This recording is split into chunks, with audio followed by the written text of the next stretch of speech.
بتعرف انك بطل؟ شكرا. انت بطل بروايتك، اما بروايتي بجوز يا ظالم يا كومبارس باحسن الاحوال. هي لوحه من لوحات مسلسل بقع الضوء.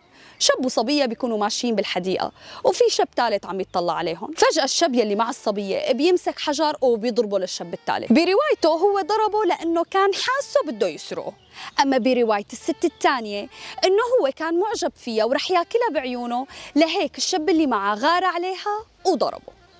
كل واحد فسر الموضوع على حسب إحساسه ومزاجه وشو حابب يصدق. الحقيقة هو لانه طماع ولانه معجب، بالعكس هو مستغرب كيف الشاب الحليوة بيمشي مع هي البنت يلي مبينة أكبر منه وما بتعرف تلبس وكل همها تلفت له نظره. هالقصة مثال صغير كيف كل واحد من بيناتنا بيشوف الأمور من زاويته يلي مليانة مخاوف وشكوك وغرور أحياناً.